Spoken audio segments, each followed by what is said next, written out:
No final, meu amigo, na fila do RH de Congonhas para entregar a carteira de trabalho, pegar lá, tinha master de 47, tinha o cara do despacho, tinha eu, tinha a comissária, todo mundo um atrás do outro. E depois, muita gente foi entregar currículo aonde? Na TAM. Então, entendeu? Nós somos aviadores, você tem que ser aviador, entendeu? Vestir a camisa de onde você trabalha, mas lembrar, antes de ter um RE, uma matrícula da empresa, você tem um código ANAC. Antes de você ter um código ANAC, você tem um CPF. Então, você tem que ter muito bem os seus valores bem claros e é que a gente fala, né?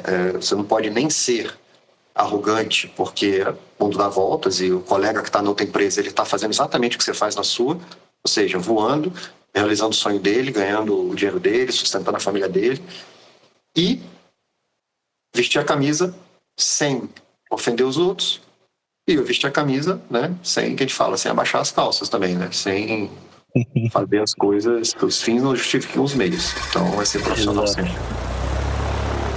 India call Lima 0 Go 5629. Sejam muito bem-vindos mais uma semana aqui no Farol de Pouso. Gente, temos um convidado super especial que, olha, pelo briefing aqui, pelo warm-up, a conversa vai ser demais. Mas antes, eu tenho que mandar o nosso reconhecimento, o nosso agradecimento para os nossos apoiadores e parceiros aqui do canal, aqui do nosso projeto. Começando pela Hangar 33, a sua marca de moda masculina do universo da aviação. A realizar a escola de voo lá no município de Torres, no Rio Grande do Sul. Temos também a Trem de Pouso, a primeira escola online do Brasil dedicada na formação de pilotos, para você ir lá e mandar muito bem na sua prova de piloto privado, na sua prova de piloto comercial e todas as outras bancas da ANAC. E não menos por último, temos também o FP Aviation, para você que está precisando aqui tirar o seu certificado de ICAO para voar internacionalmente, para entrar numa grande companhia aérea, nas grandes linhas aéreas que nós temos aqui no Brasil, para você que está pensando em expatriar, para você que está passando por processo de elevação de comando, e para você também que está precisando de uma preparação, né, para fazer aquela entrevista e mandar muito bem no seu processo de seleção de linha aérea e também para executiva. Dito isso, Guilherme, é amigo seu, então eu quero que você tenha a honra de apresentar o Guga para o pessoal que está ouvindo o episódio hoje. Fala, pessoal, tudo bem? Gui que tá falando aqui. O que eu vou falar do comandante Guga, né, cara? É uma brincadeira. A gente acabou de falar no briefing aqui, ele falou, pelo amor de Deus, só não me chama de comandante. Não, só para quebrar o gelo aqui, cara, o Guga, além de um ser humano fantástico, é um apaixonado por aviação. E desde que eu conheci o Guga, cara, a carreira dele sempre astronômica, sempre para cima, sempre envolvido com coisas para melhorar a aviação, melhorar a qualidade do ensino, né, dos pilotos. Então eu acho que a gente vai ter um podcast bem bacana aqui. Guga, seja muito bem-vindo. Obrigado. É um prazer ter você aqui. E espero que a gente se divirta aqui nessa conversa. Obrigado, pessoal. Muito obrigado. E realmente é uma honra estar aqui, muito, muito grande, porque eu acho que qualidade é a principal marca, qualidade e credibilidade é a principal marca do que vocês estão fazendo. Então, realmente, hoje em dia, em tempos de mídia, né, eletrônica, onde tudo pode ser descontextualizado, tudo pode ser editado, e tudo pode colocar numa situação ruim, há de se ter muita confiança com quem você vai falar e vai contar a sua história Isso eu tenho em vocês. Parabéns. Vocês realmente estão de parabéns. Muito bom, Guga. Obrigado. Agora que você já acabou de falar em história, né? Vamos começar pelo começo. Conta um pouco da tua história, de como que o aerocoque te picou e de onde é que veio essa paixão pela aviação e quando que tu decidiu realmente se tornar piloto. Então, bom, eu sou filho, né, de um aviador, né? Então, meu pai ele foi da Força Aérea durante 23 anos, se eu não me engano. Hoje ele está aposentado, depois ele voou na aviação civil. E essa história começou já na escolha do meu nome, né? Eu me chamo Gustavo por causa do Messerschmitt 109G, Gustavo. Então, por isso que meu nome foi escolhido Gustavo. Então, inclusive, uma relíquia, a primeira coisa que eu ganhei, primeiro brinquedinho, primeira coisa que eu ganhei foi um Messerschmitt 262 de plástico que estava preso na porta da maternidade. Depois de muito tempo eu consegui encontrar ele nas coisas da família e hoje ele está no meu escritório aqui. Então, é uma relíquia. E começou aí. Só um parênteses, Guga, para quem é que a gente só posta o áudio, né? Então o pessoal não tá vendo a imagem, mas o Guga tem um escritório na casa dele. Eu consigo ver aqui 3 andares distantes, só cheia de livros de aviação, maquete de avião, cap de tudo quanto é época. É um tarado, né? Não tem como. Foi de verdade, né? Eu fui criado dentro da aviação, né? Eu nasci já dentro da aviação, fui criado em base aérea, então morei 12 anos em Santa Cruz, na base aérea de Santa Cruz, né? Era a principal base de caça da Força Aérea, e então o primeiro e segundo grupo de caça, que voaram na Itália, aquela coisa toda, e fui criado ali. Então fui criado vendo... meu pai acordar de manhã cedo, botar macacão e VF5, anti-G, e tirar alerta, que seria uma reserva do piloto de caça, que fica lá no esquadrão, ia com ele. E assim fui ali dentro. Barulho de jato e cheiro de querosene era uma coisa, né? E não é nem o cheiro, né? O perfume do querosene, né? Que é uma coisa que não é tão bom que não dá nem chamar de cheiro. E era isso, eu fui criado ali dentro. E depois fui crescendo, fui morar em Campo Grande, Mato Grosso do Sul. Ele foi comandar um esquadrão e eu fui começando já adolescente naquela época, e comecei a estudar em casa para tentar fazer algumas provas. Fui criado basicamente para ser aviador militar, para ser piloto militar. Tudo que eu conhecia era aviação militar. Eu não conhecia nada de aviação civil, absolutamente nada. Eu achava que um 737 tinha 3 motores, um 727 tinha 2, por causa do número. Então eu tinha a menor ideia. E nada. Agora, de aviação militar, eu conhecia bastante coisa. E aí, chegou na época, em 91, eu fui morar em Campo Grande. Ele foi comandar o esquadrão lá, o 15, e já estava numa época de muita crise na aviação militar. Os militares estavam passando um período muito ruim, muita crise. Já não tinha hora para voar, estavam voando muito pouco. Eu pensei em fazer prova em 89 para picar, mas na época eu não estudava, não tinha preparo para isso. E depois eu comecei a pensar em fazer prova para a AFA, mas eu vi que ia ser muito esforço, muito sacrifício, e no final voava-se 40 horas no ano, por aí. Muita coisa para... muito estudo, muito sacrifício, para pouca vivência depois do sonho, né? E aí eu comecei a pensar na aviação civil. Comecei a ir lá da aviação civil, comecei a pensar. E quando foi nessa época, 2 coisas aconteceram próximas.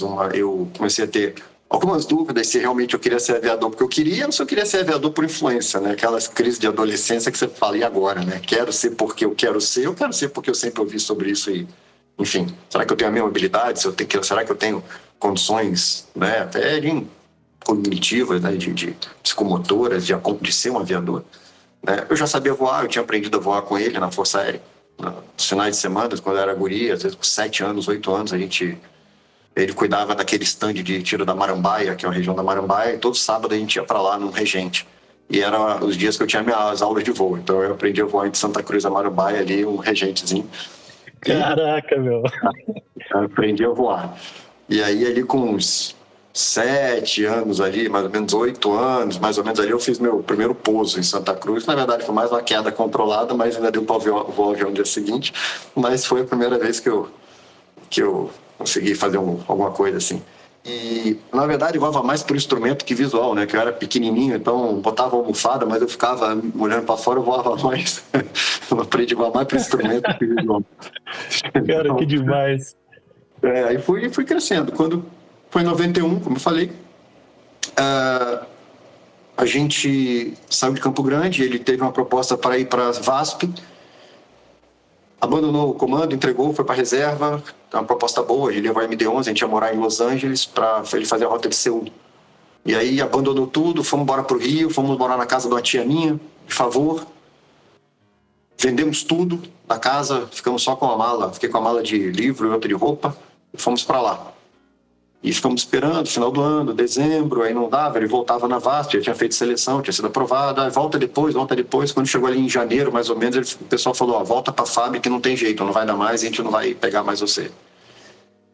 E aí, ferrou. Nós ficamos na casa da minha tia, ele desempregado, e eu no terceiro ano do segundo grau, eu tinha acabado de passar para o terceiro ano do segundo grau, hoje eu não sei nem como é que chama isso, mas era o terceiro ano do segundo grau. E pronto, aí... Não tinha dinheiro para eu voar, né? Mesmo que eu quisesse, não tinha dinheiro para eu voar. Não tinha como eu voar. Não tinha como. Não tinha hora. Não tinha dinheiro para fazer hora de voo. Impossível. E ele foi dar a instrução de aeroboeiro no aeroclube, em Jacarepaguá, para tentar ficar perto do voo e ganhar alguma coisa. E eu fui fazer colégio. E aí fiquei aquela dúvida, vou, não tem dinheiro para voar mesmo? Aí eu sempre gostei muito de animal, fui fazer veterinária. Estudei, fiz vestibular... Em 93, passei para veterinária. Em 92, fui para veterinária. Isso tem um pouco a ver com a minha ida para aviação. Porque nesse ano, em 92, que eu estava fazendo terceiro ano, eu comecei a estudar e meti a cara nos estudos para fazer a prova teórica de PP. E eu fiz o meu exame médico, passei, estudei em casa mesmo, fui estudando e passei na prova de PP. Eu, na época eu não precisava de curso, eu fiz a prova e passei. Então eu tinha um teórico de PP e fui estudando. Em determinado momento, um dia numa aula de...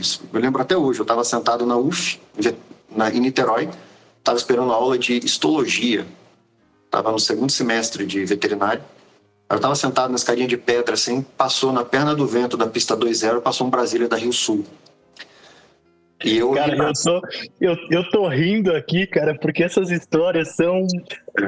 A gente consegue, se duvidar, consegue sentir o cheiro da brisa que tava passando naquela hora. Cara, é sensacional. Eu tô prestes a explodir aqui com a história, cara. E não tem uma vez que eu não conte isso que eu não me arrepie, cara. Uma vez, eu tô arrepiado agora. Eu lembro que eu olhei para cima, eu vi aquele Brasília. E eu estava estudando já desde fevereiro, eu tinha passado, graças a Deus, eu não podia fazer veterinária em escola particular, porque meus pais não tinham dinheiro para pagar. E aquelas dúvidas, né? Será que é isso que eu quero? Não é? Eu vou estudar, fazer uma coisa que eu gosto. Então, meti a cara, passei na escola federal mesmo e fui fazer. Eu passei na UF e na Universidade Rural, que ficava ali no sul, lá em Itaguaí, eu acho.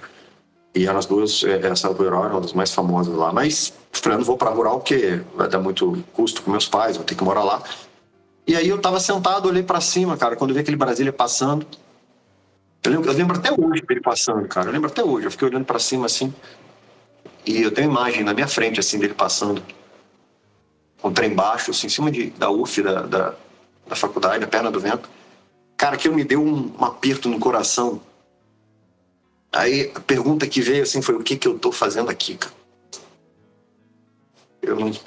Eu não pertenço aqui, eu pertenço lá, velho. E ali foi a vez que eu falei: bom, deu. E aí eu falei: vou embora. Bom, e só uma coisa antes de você continuar, Guga, é assim, de novo, o pessoal que não está vendo, né, porque a gente só posta o áudio, a gente viu você revivendo o brilho no olhar de ver o Brasília passando por cima. Tá maravilhoso. E aí você viu Brasília, deu um aperto no coração, e o que você fez? Cara, eu falei: bom, deu, né? Pra mim deu. Eu vou fechar a faculdade veterinária do jeito que tem que ser fechada, com estudo, com nota boa. Até porque mais pra frente não basta querer, pode ser que eu tenha algum problema e não possa seguir a carreira, então eu tenho um plano B, vai que tem um problema mais pra frente de saúde, alguma coisa, então realmente não... Enfim, sei lá, não consiga, enfim, não dê conta, não whatever.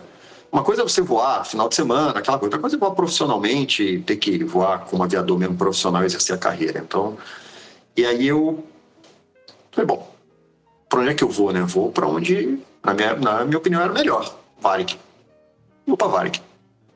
Como é que eu faço para ir para Varig? Comecei a ver isso daí. E a melhor forma de ir para Varig na época, uma das melhores, né, que eu fiquei sabendo, era ir para o Aeroclube do Rio Grande do Sul, voar lá, fazer o Aeroclube do Rio Grande do Sul, o ARCS. E uma vez voando, se você fosse bem, se destacasse, o pessoal te chamava para dar instrução.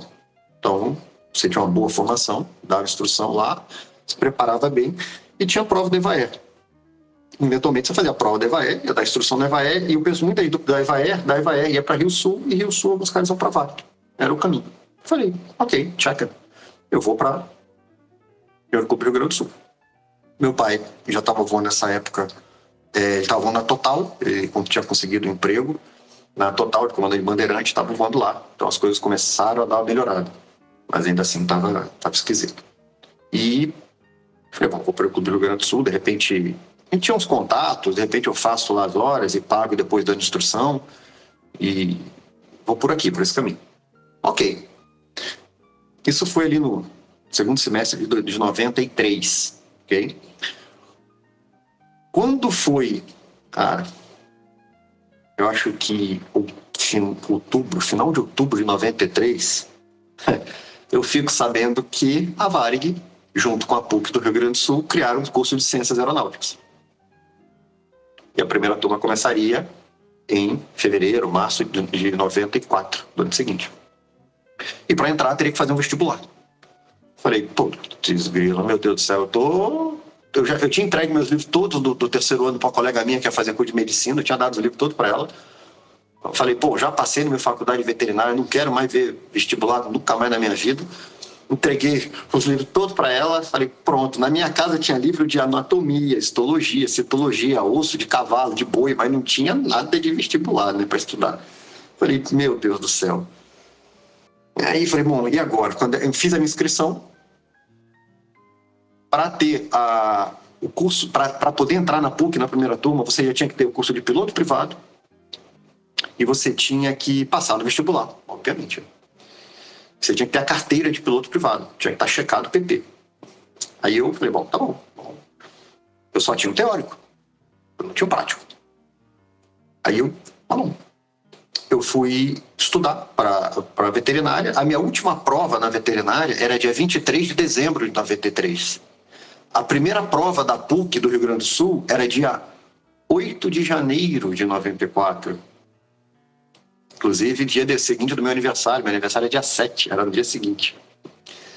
Dia 23 de dezembro eu acabei minha última prova da PUC, peguei meus livros na casa da minha colega, e dia 24 de dezembro, às 5 horas da manhã, eu acordei, 5h30 eu acordei, e eu comecei um programa de estudo. Todo dia, de 6 da manhã até meio-dia, eu parava, almoçava 1 hora, depois eu continuava até as 8 da noite, 7 horas da noite, parava 1 hora, e depois eu continuava estudando até umas 11 da noite, 11h30, parava, dormia, no dia seguinte acordava às 5h30 da manhã, começava a estudar de novo até 6 horas, e fiz um plano de estudo para mim, um planejamento, um review das coisas, eu meti a cara e comecei a estudar. Estudei dia 24 ali até umas 11 horas da noite, até que parei, comemorei o Natal, no dia 25 acordei 5h30 da manhã, estudei. Réveillon, mesma coisa. Meu aniversário, dia 7, fizemos uma comemoração rápida, foi dia 8, era a primeira prova. Eu lembro que meus pais falaram assim, olha, faz para ver como é que é, você está estudando veterinária, não dá, faz para ver como é que é. A segunda turma vai ser no meio de 94, de repente você faz para a segunda turma. A primeira turma você faz para ver como é que é a prova, e a segunda turma você faz para valer. Eu falei, tá bom. Aí, velho, eu comecei a meter a cara, eu falei, não, eu vou cair dentro desse negócio e não vou fazer para ver como é que é, não, acho que eu vou fazer para passar desse negócio aí. E comecei a meter a cara. Para ter o PP, você tinha que ter 18 anos. Eu tinha 17. Quando é que eu fazia 18? Exatamente no dia anterior à prova. Eu fiz 18 anos, dia 7. No dia 8, eu fiz a primeira prova, lá no Rio. Dia 9, fiz a primeira prova, lá. Aí tinha dia 8, acho que era dia 8, dia 9. Aí tinha um intervalo, acho que de um dia para fazer a última. Eu fiz. E eu fui, falei, bom, não sei, mas eu e última eu não fico. E fui fazendo aquele negócio, falei, olha. E aí ia sair, a primeira turma eram 66 caras, eram 66 vagas. E se eu não me engano, no Brasil todo foram 800 e poucas vagas, candidatos, uma coisa assim. 900, 800 e poucos candidatos, um negócio desse. Então eram 66. Como é que eles fizeram? Eles pegaram os primeiros 200 no vestibular e aplicaram o psicotécnico, e desse psicotécnico eles pegaram por ordem de classificação, né? Eles pegaram os primeiros 200 classificados, e aí aplicaram o psicotécnico é gol ou gol, né? E aí eles foram pegando, dentro desses 200, os primeiros 66. Ok. Quando saiu a lista de 200, eu estava nela. Eu lembro que eu era 88, foi o número 88 do vestibular. Eu falei, puta, ferrou, legal, bacana, mas eu não tenho uma hora de voo. Eu só tenho um teórico de PP. E em fevereiro, para fazer a matrícula, tem que ter um PP checado. Eu falei, puta, ferrou, e agora? Como é que eu faço isso, né? Eu falei, tá bom, passei. O mais difícil para mim era isso, né? Passar no vestibular. Eu falei, e agora tem que fazer as horas, tem que voar. Eu tenho que fazer as horas de voo e ter a carteira de PP checada até fevereiro. Isso era mais ou menos no dia... eu estava vendo ali, era 22... Era mais ou menos ali no dia 12, mais ou menos, dia 12 de janeiro. Mais ou menos por ali. Eu tinha que estar em fevereiro com a carteira. Aí nós fomos correndo para Maricá, escola de pilotagem de Maricá, na escola do DAC, Coronel Machado, falecido Coronel Machado, muito querido. E ele falou, Gustavo, sentou e falou, olha, não, eu lembro até hoje a gente conversando com ele, sentado, ele falou, olha, não quero desanimar o menino, mas o PP mais rápido que nós tivemos aqui foi mais ou menos 20 dias, mais ou menos. Foi o filho do comandante da Varig, se não me engano. E é muito difícil fazer mais rápido do que isso, porque por causa de meteorologia, né? Aquela coisa toda. Bom, aí é dinheiro, aquela coisa aí. Meu pai falou, olha, só tem para pagar tanto. Meus pais disseram para ele, eu tenho tantas horas. Acho que a gente tinha para pagar ali as primeiras, acho que 5 horas, sei lá. O Coronel Machado falou, não tem problema, eu conheço vocês, vocês vão assinar os promissórios, você assina aqui, você vai pagando quando puder. Dinheiro não vai ser problema. Eu falei, ok. Naquele mesmo dia, quando nós chegamos ali, eu já fiz... deixei meus pais conversando, já fui para dentro do aeroporto fazer hora na série ali, para me acostumar com o avião. Já decolei, eu não vi meus pais irem embora. Porque quando eles foram embora, eu já tinha decolado, já tinha feito 1 hora de voo. Naquele dia. E aí, meu amigo, foi o PP mais rápido do Brasil, foram 10 dias. Não foram 12 dias. Não acredito. Eu comecei a voar no sábado, solei no outro sábado, chequei no outro sábado. Só que Maricá não abria as segundas, então foram 14 dias, menos 2, porque Maricá não abria segunda, foram 12 dias. E foram 45 horas. Eu tô sem saber o que falar aqui. Meu Deus, cara. E aí foram 45 horas. Né? Félix, aqui, não sei como é que tá a minha qualidade, eu tô no telefone aqui, tô chegando no voo. Cara, mas eu queria deixar o meu registro de quão impressionado eu estou por 2 coisas. Primeiro, pela tua velocidade de ter feito PP, mas segundo, pelo detalhe da tua memória, de tu lembrar os dias, assim, e tudo, as coisas que aconteceram, e as conversas que tu tem com as pessoas. Cara, isso é realmente impressionante, cara. Sensacional mesmo. Normalmente, Guga, só um parênteses aqui, normalmente o filósofo aqui, quem faz a parte de pensador do podcast é o Conrado, mas hoje não pôde participar, estava com enxaqueca lá, estava meio mal, pediu desculpas. E te ouvindo falar aqui, cara, eu procurei um negocinho na internet aqui, eu vou ler aqui e, cara, é exatamente isso que aconteceu contigo. Sonhos sem metas são apenas sonhos. Metas sem planejamento são apenas ilusões. Planejamento sem disciplina, apenas frustrações. Perfeito. É isso. Mas olha, alguém virou filósofo. Ué, tem que fazer o lado. Bom, depois a gente vai falar sobre o CRM, né? Eu tô fazendo um pouquinho de CRM aqui. Perfeito, é isso aí, cara. E aí, cara, foram 12 dias acordando cedo,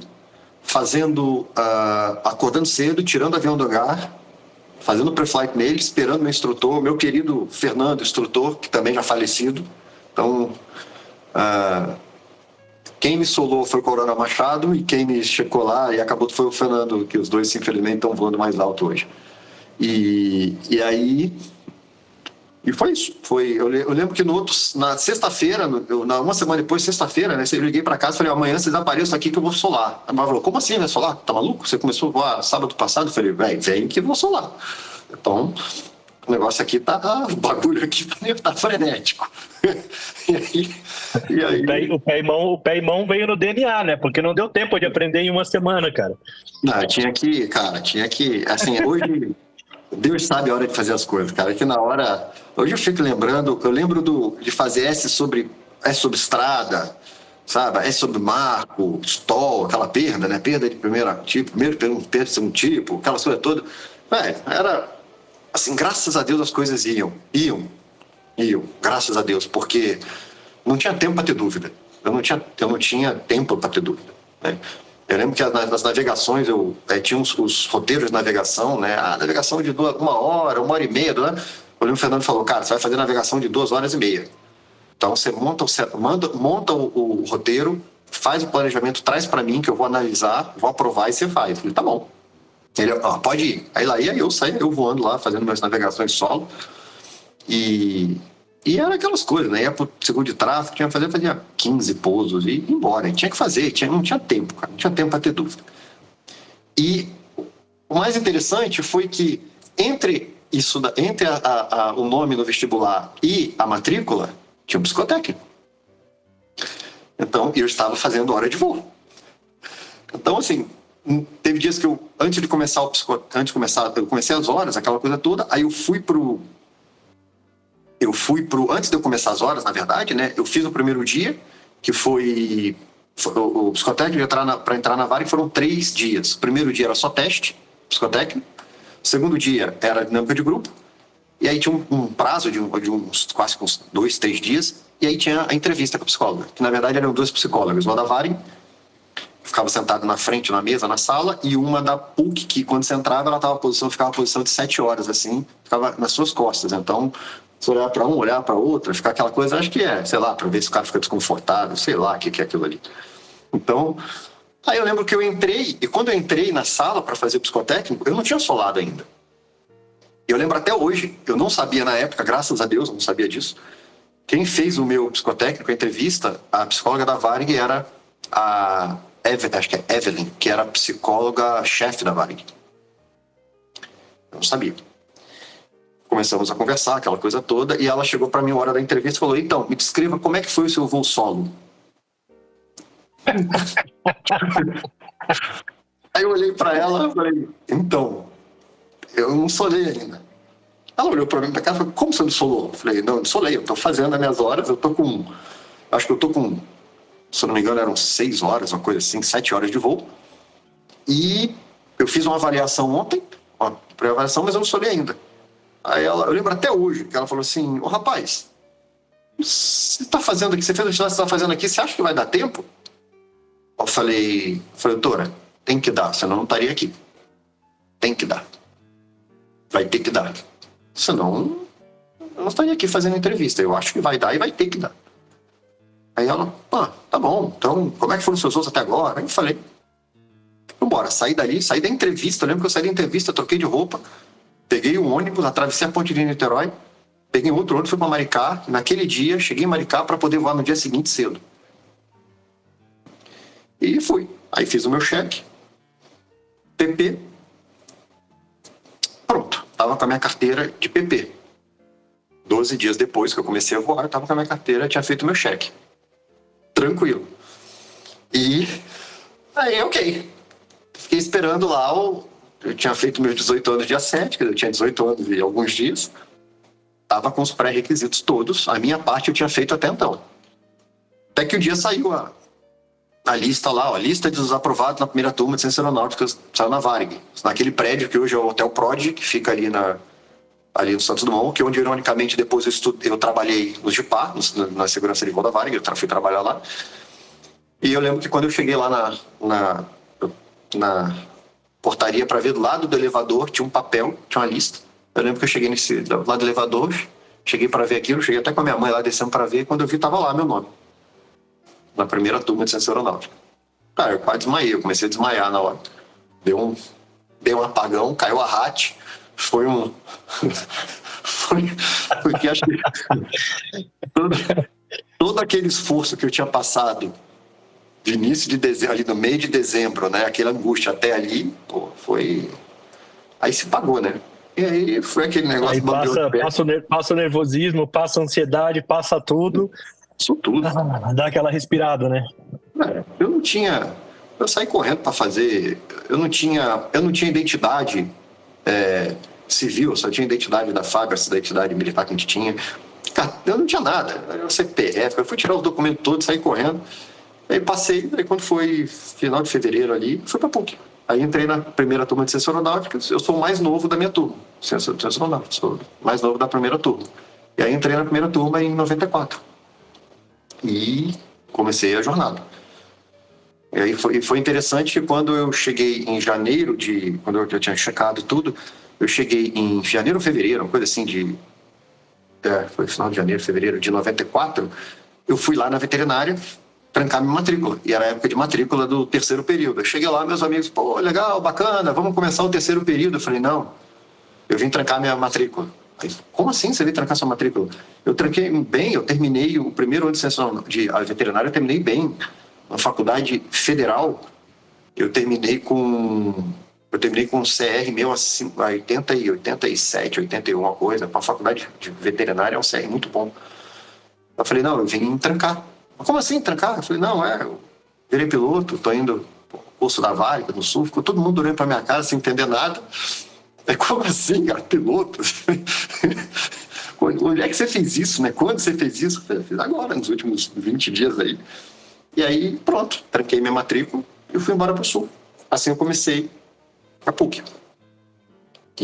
Cara, que demais, Guga, que demais. A gente sempre fala aqui no podcast que acho que a gente tenta trazer bastante isso, né? Que acho que a aviação não foi fácil para ninguém, né? Todo mundo que a gente chama para conversar, para contar a história se repete, né? De muito trabalho, de muito estudo, de muita garra, de muito foco. E, de novo, cara, contigo é a mesma coisa. A gente tem que ter essa determinação, tem que ter essa meta, tem que ter essa garra, senão a gente vai ficar sentado lá olhando o Brasília passar na perna do vento e não vai fazer nada na vida, né? A gente ainda não pegou um herdeiro milionário aqui. Tem isso também. Então, longe disso. Então, assim, cara, foi isso. Aí a PUC... Eu era mais novo, né? Então não tinha muita experiência fora. Eu fui criado numa bolha dentro de base aérea, enfim. A primeira vez que eu saí, fui viver a vida, assim, foi indo pra PUC, aquela coisa toda, pegando ônibus no Rio, atravessando, pegando barca. Eu lembro que aí na PUC não, na UF, né? Para ir para UF, para Niterói, eu lembro que na barca eu sentava do lado direito e para voltar eu sentava do lado esquerdo, que era para ver o Santos Dumont, os caras decolando, posando. Então eu ia do lado direito vendo e voltava do lado esquerdo para ver a final ali da 2-0. E aí foi isso. Eu comecei, porque eu estudei, teve gente na minha turma que passou com o pé nas costas, tranquilo, eram caras mais velhos, minha turma é bem heterogênea. Tem caras muito mais... Tem cara que tem 8 anos mais velho do que eu.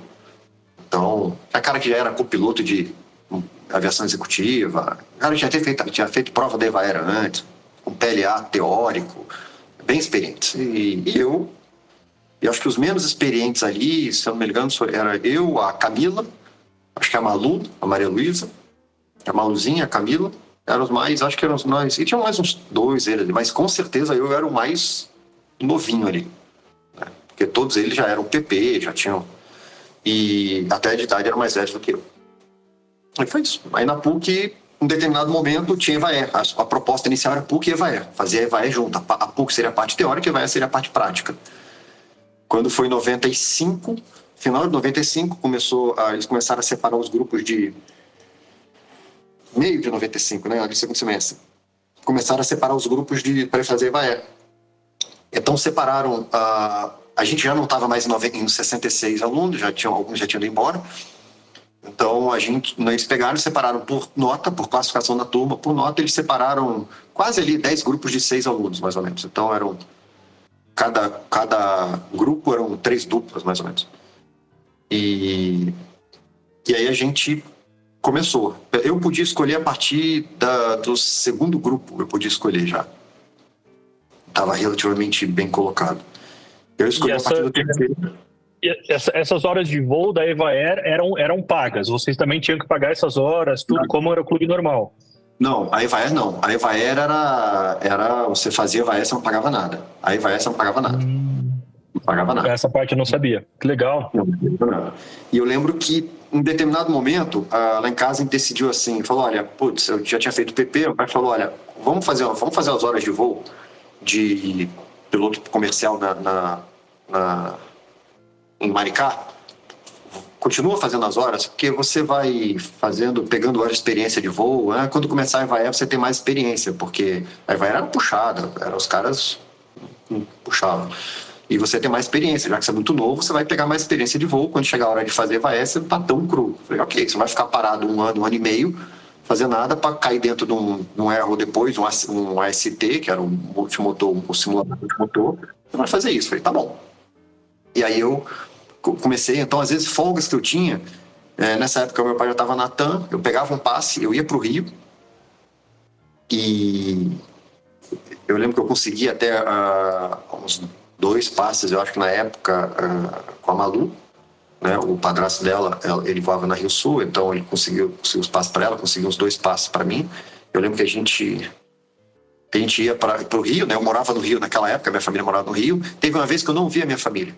Eu fiquei mais ou menos um mês em Porto Alegre, peguei um passe, fui para o Rio, desci no Santos Dumont, um Brasília que ia subindo, pousava no Santos Dumont, desci no Santos Dumont, fui na Praça 15, peguei a barca, fui para Niterói, fui para Maricá, voei, voltei, peguei um avião e fui embora para Porto Alegre. A minha família no Rio eu não os vi, eu fui direto, fui só voar, para voar.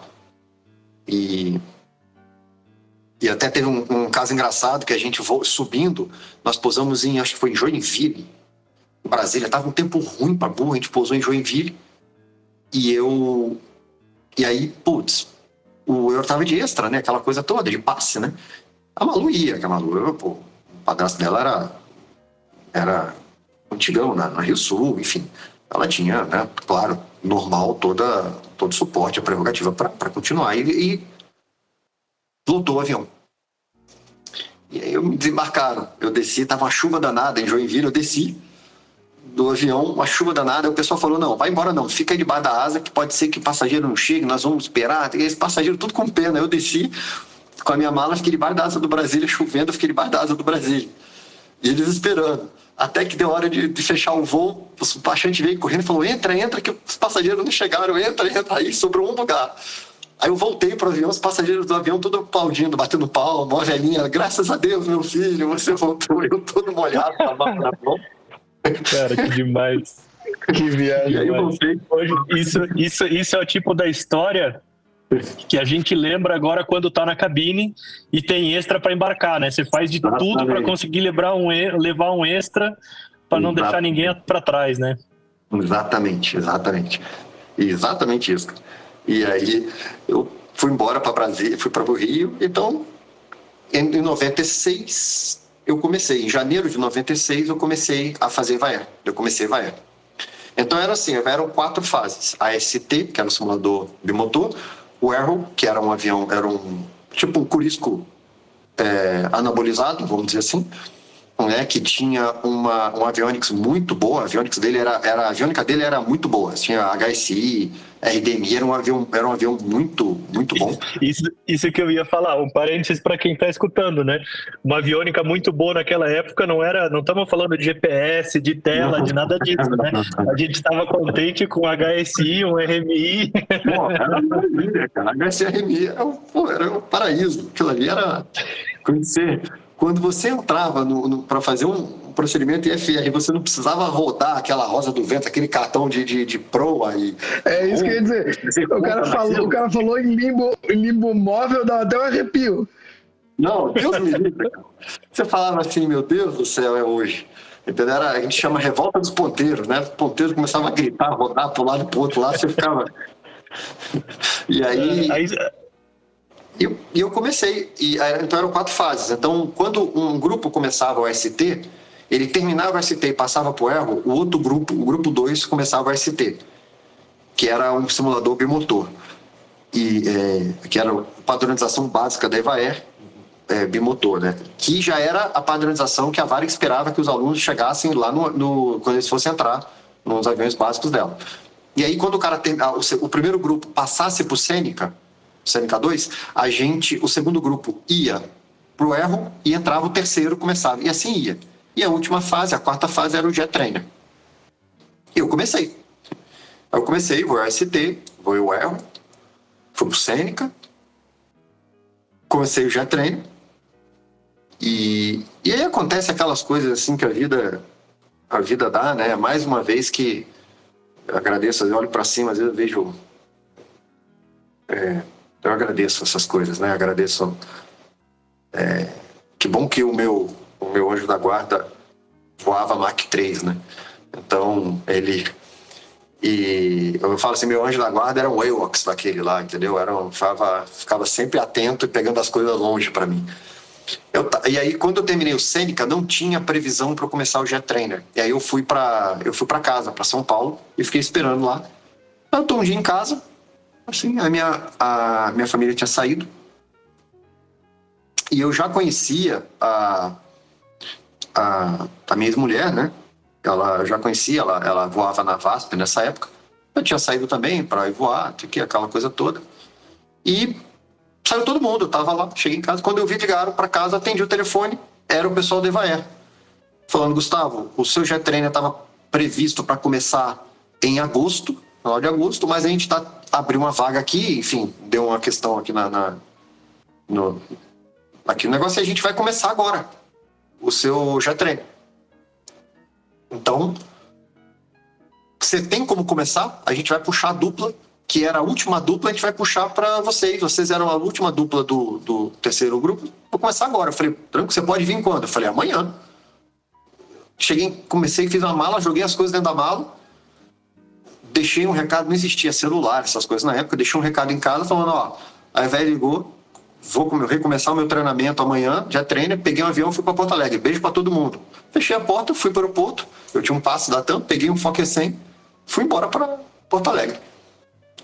Isso fez a diferença porque eu comecei o Jet Trainer, aí conseguiram achar os caras, o cara que era dupla, né, eles começaram atrás da gente. E aí, meu amigo, quando foi ali mais ou menos em agosto, acho que foi mais ou menos agosto de 96, se não me falha a memória, que era o último ano da PUC, que a gente estava fazendo a EVAER e a PUC junto, quem estava fazendo a EVAER estava fazendo, então tinha escala de voo, você tinha que ir para o aeroporto, fazer voo, voltar, fazer aula, não tinha colchão-bração. Quando foi em agosto, e eu estava, nessa época, eu tinha tido a tal da comandante e sua função administrativa, que era a aula de CRM na PUC, foi a primeira cadeira de CRM na PUC que nós tivemos. E a Maria Regina Schaus, que era diretora na época, ela dava aula dessa matéria, eu fiz a aula, ela gostou, lá eu fui bem na matéria, ela me chamou para ser monitor, junto com o Rodrigo Ruski, que é o 01 da minha turma, para a gente ser monitor de CRM para a segunda turma. Então foi aí que começou o meu contato com o CRM, eu fui um dos primeiros monitores de CRM da PUC para a segunda turma. E eu estava dando a monitoria, voando na EVAER. Quando foi em agosto, a GE falou se eu não me engano, foi a GE que falou, olha, para a EVAER, a crise de Varig já estava se pronunciando, e ele falou, olha, fecha a EVAER, que a EVAER gasta não sei quantos milhões por ano para formação de piloto, pode parar com isso. E aí fecharam a EVAER. Só que o que foi decidido? Os alunos que estivessem fazendo o módulo seriam autorizados a terminar o módulo. Eu tinha começado o Jet Trainer, fui autorizado a terminar o Jet Trainer, que era o último módulo da EVAER. Então eu terminei o Jet Trainer. Consegui terminar o Jet Trainer. Mais sorte que juízo. Um dia eu estava em casa, chamaram e eu fui embora para lá. E eu terminei o Jet Trainer. Em setembro de 96 eu terminei, fiz minha última sessão de Jet Trainer. E acabei exatamente no dia de aniversário do meu falecido avô, inclusive. E foi quando eu fiz o cheque do Jet Trainer. E acabou. E eu fui, e aí quando acabou a PUC, eu voltei para casa, né? Todo mundo voltou e fomos esperar a Varig chamar.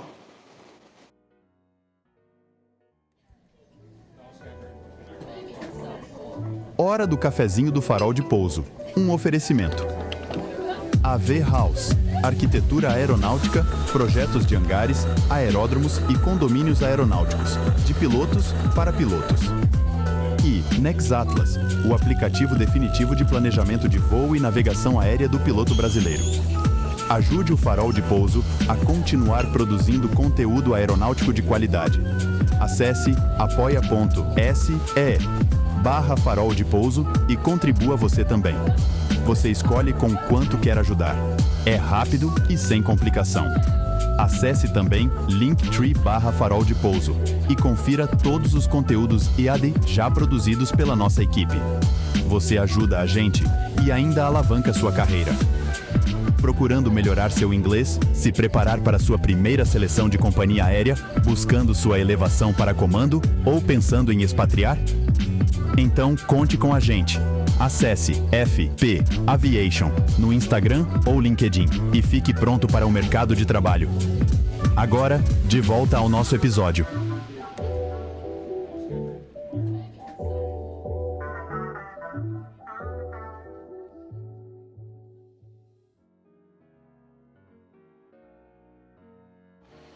Isso que eu ia te perguntar. A gente está quase 50 minutos, aí, eu acho, já de podcast.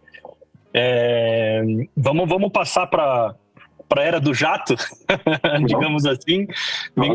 Conta pra gente como é que foi entrar na Varig nessa época, já sabendo desses problemas financeiros e de tudo que estava acontecendo. Como é que foi isso para ti entrar na Varig já nessa época?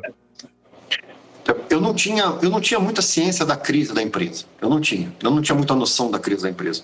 Realmente, a minha maior preocupação foi estudar, voar o Brega. Eu entrei no Brega, né, o 737-200. Então, era estudar, meter a cara naquilo. Enfim, eu não tinha muita ciência, não. Eu fui passar a ter ciência da crise da empresa em 98, quando eu fui para o final de 98, na verdade, 99, quando eu fui para o 737-300. Aí as coisas começaram a aparecer, eu comecei a acompanhar mais e aí começou as questões da crise da empresa começaram a aparecer. Mas, exceto para quem tinha algum conhecido lá dentro, ou tinha maior ligação com esse tipo de assunto, eu não tinha muita ciência do que estava acontecendo. Eu fui realmente saber a partir de 99, alguma coisa assim, e realmente tomar ciência da crise lá para 2002, 2003, que aí as coisas realmente começaram a aparecer, a gente começou a sentir na pele algumas coisas, né? Realmente a gente começou a sentir na pele. E aí já era quando eu estava indo para internacional, em 2004, na verdade. Então eu não tinha muita ciência, mas a gente sentia que a coisa estava ficando ruim. A gente ouvia que a gente já começava a ver o horizonte meio escuro, né? E é como se você visse aquela linha de estabilidade, aquela linha de formação, ITCZ, que vai fechando e você não acha uma saída, né? Não acha um buraco para passar para o outro lado. E todo mundo começou a ficar preocupado, realmente a gente começou a ficar preocupado. E aí sim, lá para 2000, 2001, por aí, eu comecei a ter uma ideia, uma ciência. Realmente eu não era muito por dentro desse assunto, não. E tu ficou na Varig até o final, não? Porque ela parou de voar mesmo em 2006, né? Parou de voar até o final? Em 2006. Fiquei. Eu estava no Jipar, eu estava no safety e eu fiquei até o final. Eu fiquei... Na verdade, ela parou em agosto, quando foi... ali em julho, isso aí, em junho, julho de 2006, o pessoal já decidiu que o negócio não ia para frente, já tinha uma boa noção de que não ia para frente, e começaram a ver a lista, ver quem é que ia ficar, meio que definir a evolução para tal da VRG. Seria a Nova Varig, eles chamaram na época de Nova Varig, chegaram a chamar de Nova Varig no início, e depois VRG. Então, me chamaram para fazer parte. Eu estava no Gipar nessa época, eu era a SV, eu já tinha ido para Brasília fazer o curso, enfim, a Varig tinha me mandado para lá e tinha me puxado do CRM para o Gipar. Mas eu já tinha feito seleção na TAM, eu já tinha mandado meu currículo para a TAM, já tinha feito seleção, a minha vida tinha que andar, tava aquela insegurança toda. Eu falei, bom, e aí eu falei, não, falei para eles, eu vou continuar trabalhando aqui até o dia que vocês disserem que eu não tenho que vir, mas não se preocupem, eu venho trabalhar até o último dia, até o dia que vocês disserem, a partir de hoje é o pessoal que vai continuar na Varig. E assim foi feito. Eu fui trabalhando lá, salário atrasado, aquela coisa toda, fui cuidando das coisas do Gipar, até o dia que falaram, a partir de amanhã não precisa mais vir. Aí eu deixei as coisas um pouquinho mais. E como que foi a sua vida pós-Varig, né? Que a gente sabe que foi um sofrimento, mas quase todo mundo, especialmente quase todo mundo que a gente conhece do voo, conseguiu uma nova colocação. Como que foi a sua vida pós-Varig? Eu devo muito, né, a minha formação que eu tive na Ivaé, na Varig. Depois, se você quiser, eu converso até um parênteses sobre como a Ivaé salvou minha vida, né? Que não era para eu estar aqui hoje. Não era para eu estar aqui hoje, era para eu ter morrido em 95. Em 95 não, era para eu ter morrido em 97. Segundo semestre de 97 era para eu ter morrido em Imperatriz. E, enfim, mas a minha vida pós-Varig, né, quando fechou, eu já tinha feito a seleção na TAM, tinha ido bem, tinha feito não tinha feito ainda o psicotécnico, e aí eu fiquei no limbo, né? Foi a única vez que eu fiquei ali.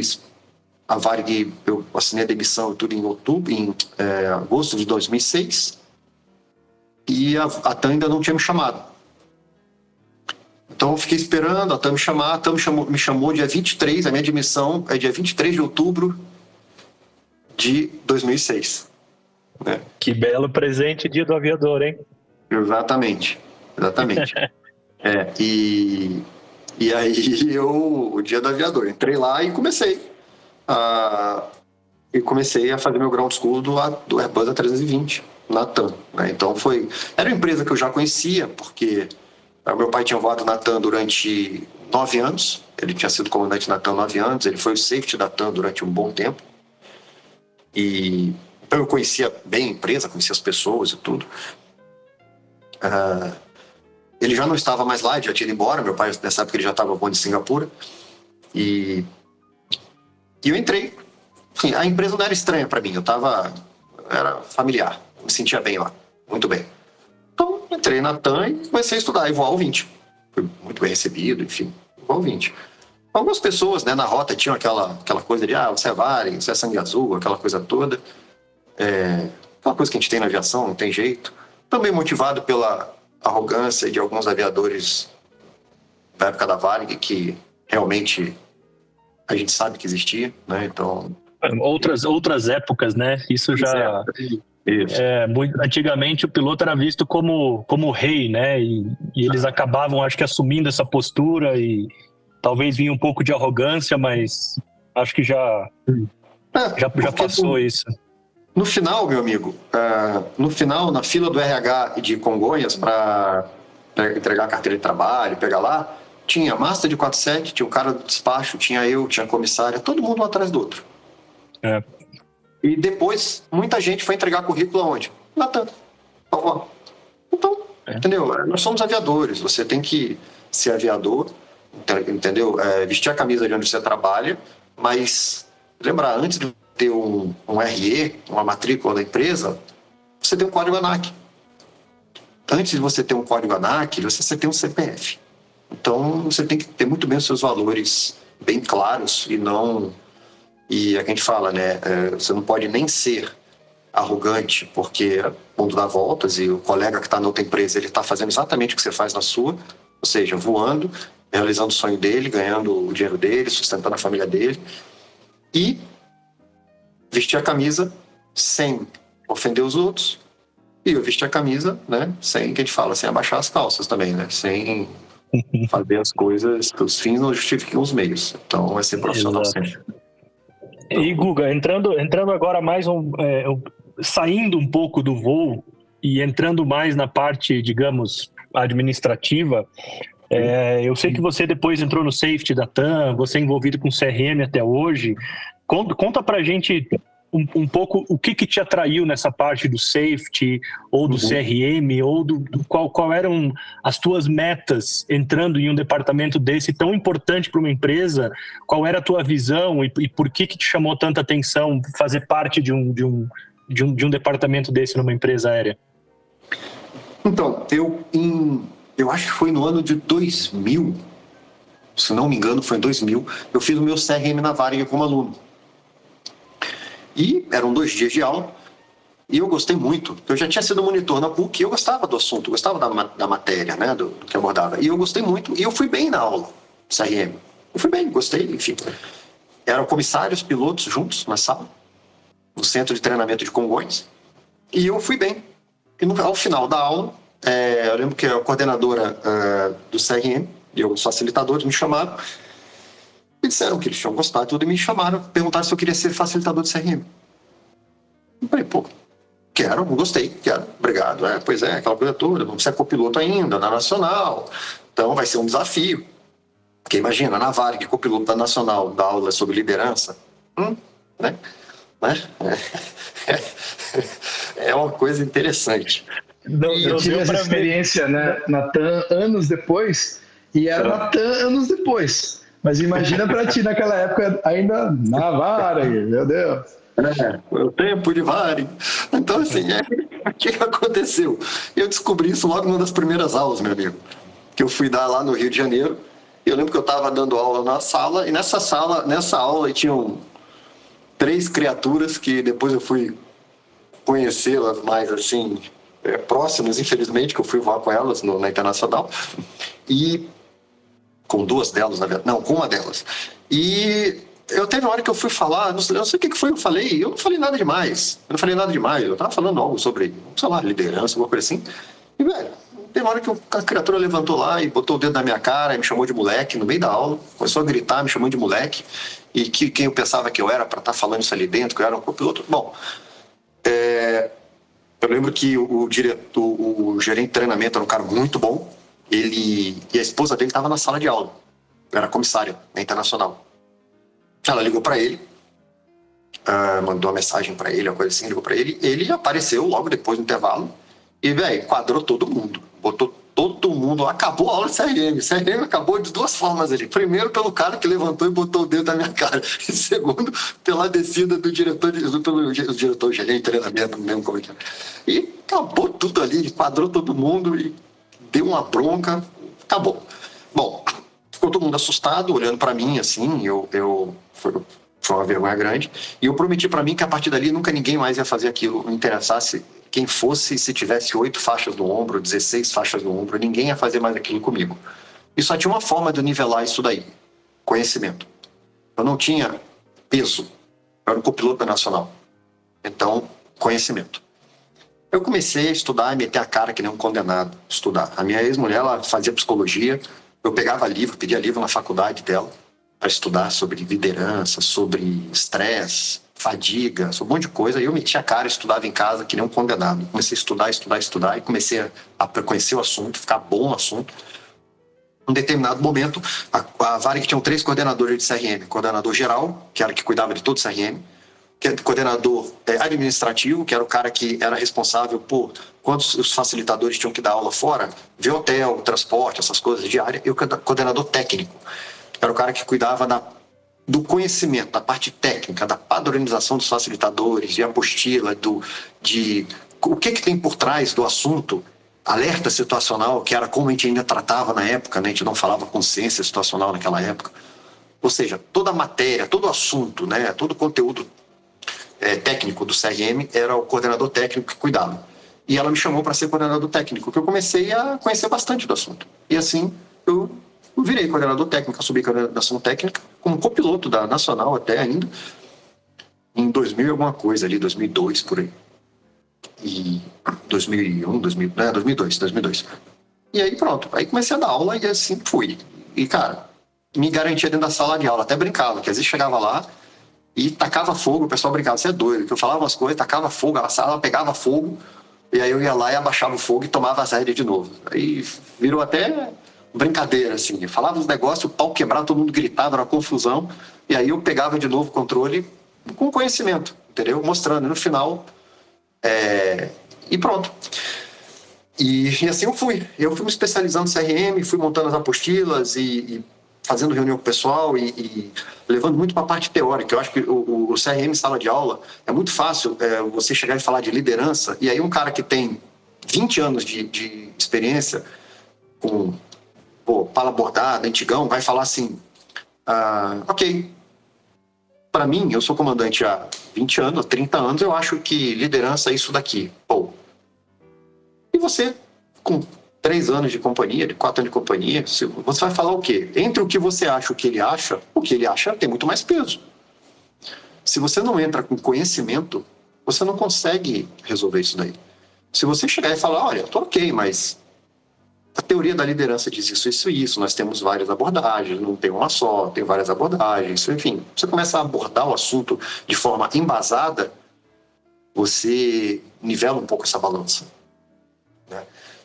E foi o que eu vi. A única forma de eu sobreviver ali era mostrar para quem estava assistindo a aula que eu tinha credenciais para estar ali na frente.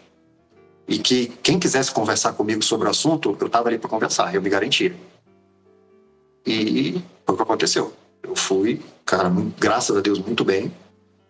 Até 2003, quando um dos facilitadores, que é o Vanderput, saiu do CRM, a gente dava aula de CRM junto, nós éramos facilitadores juntos. O Vanderput saiu e assumiu o GIPAR, o safety da Varig. E aí ele me chamou, pediu para eu ir se eu queria trabalhar com ele no safety da Varig. E aí eu fui pro GIPAR. E aí eu tive um hiato, vamos dizer assim, no meu trabalho com o CRM, que aí eu fui trabalhar com segurança, que é uma paixão que eu tenho. E fui pro CENIPA, fiz o meu curso, fui muito bem, graças a Deus, e trabalhei no safety da Varig até a Varig fechar. E depois na TAM, eu voltei a trabalhar com safety na TAM, né? E depois do acidente de Congonhas, quando eu trabalhei no acidente, aí o pessoal, tive contato com o pessoal do safety, e em 2008 eles me chamaram, final de 2007 na verdade, eles me chamaram para ir para a TAM. E aí eu fui pro safety da TAM e fui trabalhar lá. Aí eu meio que, o que eu fiz foi aproximar um pouco uma coisa que é um gap muito difícil, isso é uma deficiência que existe, é uma resistência que existe muito grande. É interessante para mim isso daí, entender? Entre aproximar safety de CRM nas empresas aéreas. Porque fica uma neura de, não, o safety, nós temos informações confidenciais, não podemos passar para abordar na sala de aula. Ninguém está querendo os detalhes de investigação de CRM, de acidente ou incidente. Tá? Mas ao invés de você ficar falando sobre o acidente de Tenerife, por que você não fala sobre coisas que aconteceram na sua empresa? Você tem casos in-house, você tem coisas que estão acontecendo que falam muito mais sobre a sua cultura, sobre a racionalidade local do seu grupo, do que você ficar falando sobre Tenerife, sobre o acidente de Portland, sobre o acidente dos Everglades, da Easter. Nós temos um problema que aconteceu com um avião nosso, lá em Teresina, lá em Cuiabá, lá em Porto Velho, e você tem muita coisa para aprender. Cabe ao safety realmente filtrar o que pode ser abordado no estudo de caso, na aula de CRM, e trabalhar junto, em conjunto. E eu tive a oportunidade de fazer isso no safety da TAM. Eu entrei lá para cuidar para ajudar a implementar o NOSA. E aí no final de 2007 teve um incidente lá em Natal, com 20 me pediram para ajudar na investigação. Eu fui para Natal Fiz um trabalho legal, gostaram lá da minha ajuda na investigação lá e perguntaram se eu não queria assumir a parte de investigações da TAM, que era... O safety tem vários setores, né, várias áreas dentro do safety. Tem o LOSA, tem o FOCA, então, enfim, tem a parte de relatório né, do AQD, na época era o BASE, estava migrando para o AQD, e tem investigação. E aí perguntaram se eu queria trabalhar com investigação. Eu fui trabalhar com investigação. E aí eu tive a oportunidade de aproximar o CRM da TAM do safety, ou seja, eu pegava alguns casos que aconteciam na investigação, montava uma aulinha, um PowerPoint do que podia ser abordado, eu ia lá para a academia de serviço, lá na Água Espraiada, sentava com o pessoal do CRM, porque eu já tinha tido esse histórico na Varig, eu já conhecia, já sabia como é que funcionava essa necessidade do CRM ser alimentado por informações da empresa e essa dificuldade de conseguir isso, né? Por medo de expor os tripulantes de informações confidenciais. Calma, vamos, né? E aí eu levava esses slides que eu tinha montado. Primeiro, antes disso, obviamente, eu passava pelo safety officer da empresa, né? Na época era o Conde Castro, depois o Conde Harley. Passava por eles e mostrava, olha, tá aqui, eu vou levar isso. Não, tá bom, pode ir. Aí eu ia para lá, sentava e mostrava, olha, vocês têm que abordar isso, aconteceu esse evento, aconteceu... E aí eles levavam o CRM da Latam. Foi muito bom, da TAM na época, né? Foi muito legal, porque a gente conseguiu enriquecer o CRM da TAM.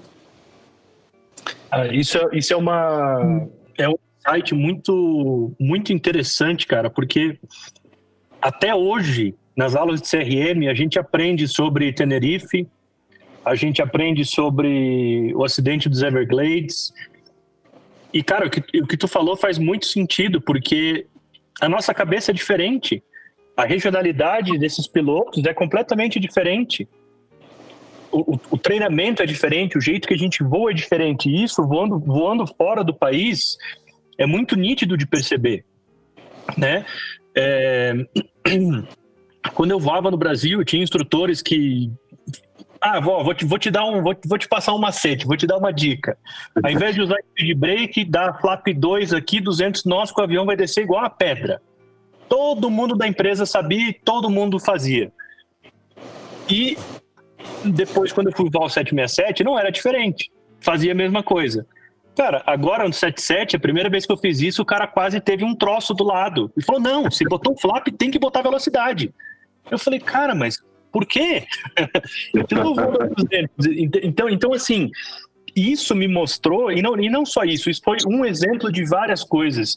Isso me mostrou que, apesar de todo mundo ser piloto dentro daquela cabine, cara, o nosso background, da onde a gente veio, faz muita diferença.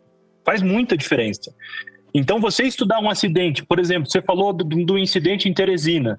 Cara, na minha escala, eu tô indo para Teresina amanhã.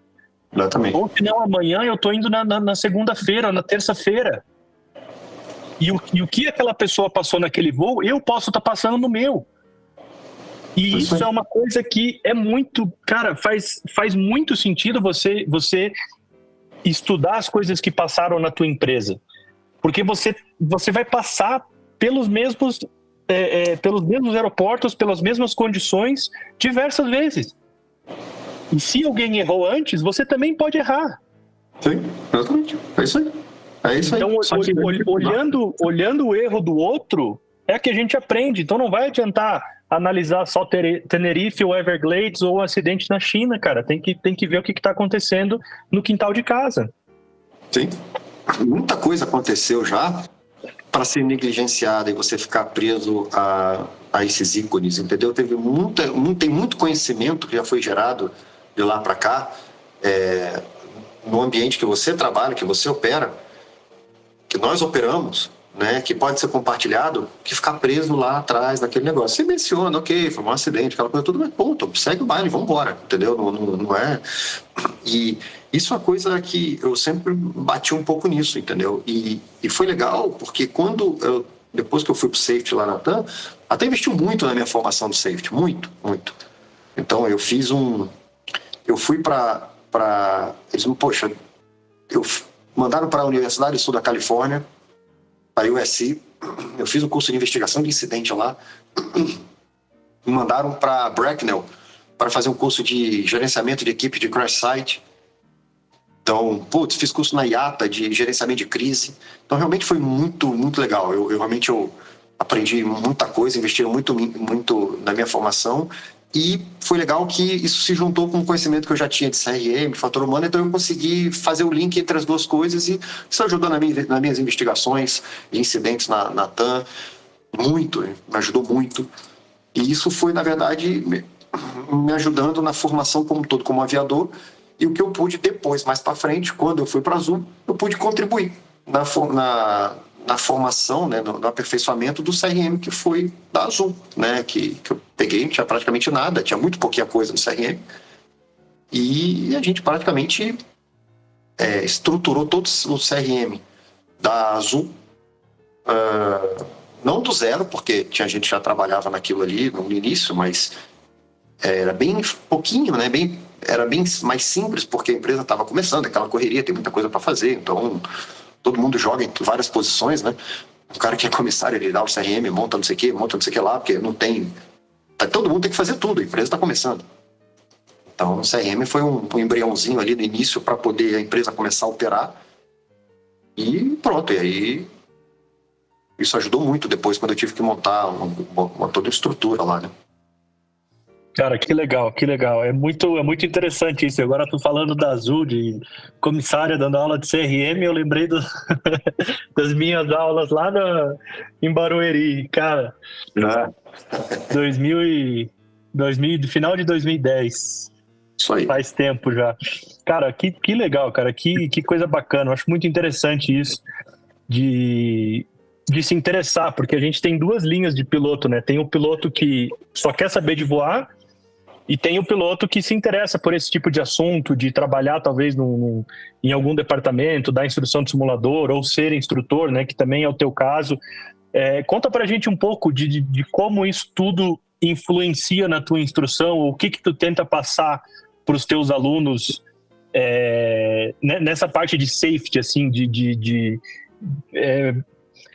o que eu quero dizer assim, porque isso é um mental model, né? Isso é um negócio que a gente vai construindo aos poucos, e quando a gente é muito novo, não tem muita experiência, o cara, vamos descer com 320 nós, e sabe, aquela coisa toda, e dá trem, não tá nem aí, quer fazer como se fosse uma montanha-russa, né? E depois, quando a gente tem um pouco mais de experiência, você vê que não é bem assim, que é muito mais sério do que isso, né? Você tá voando um avião com passageiros, né? Como é que tu tenta transmitir isso, ou como é que tu transmite isso para quem tá chegando, para os treinamentos iniciais, nos primeiros simuladores e nas primeiras instruções em voo? Então, você tem... Existe duas consequências, né, quando você resolve operar dessa forma ou não se preocupar com esse tipo de coisa. Isso é consequência operacional, que você vai lidar no momento em si, quando você tiver um problema, e com a sua empresa, né? E às vezes vai até para a parte disciplinar. Existe a consequência legal. Você tem a questão legal. No passado, as abordagens, os acidentes, o que acontecia, as implicações jurídicas eram muito menores. Nós temos cada vez mais, e até o Honorato fala um pouco isso, né? Um juiz bem interessante, foi da Força Aérea, ele fala sobre essa questão de judicialização, criminalização do acidente. E hoje em dia, meu amigo, quando você tem uma coisa mais séria acontecendo, você tem investigação do CENIPA, bacana, não sei o quê, mas você tem investigação paralela da Polícia Federal, dependendo do que foi. E essa paralela, o bicho pega.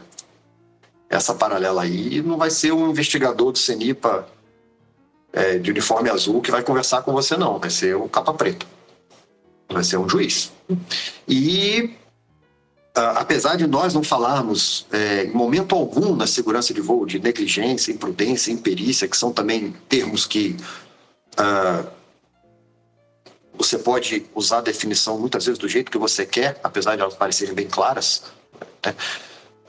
E não explicam nada, absolutamente nada. Isso aí não explica absolutamente nada, imprudência, imperícia, nada. A justiça vai usar e você vai ser enquadrado em função disso. Então, eu sempre procuro lembrar os caras e tentar cumprir um gap com o que eu aprendi de algo que é muito deficiente na formação do aviador brasileiro. Eu acredito que no mundo tenha isso, salvo algumas culturas, pelo que eu conheço, algumas culturas que não é questão nem de aviação, né? Eu acho legal que o Robert Helmrich, o professor Robert Helmrich, ele fala que nós sofremos influência de 3 culturas, né? Cultura nacional, profissional e organizacional. Então tem um paper dele muito legal que fala sobre isso.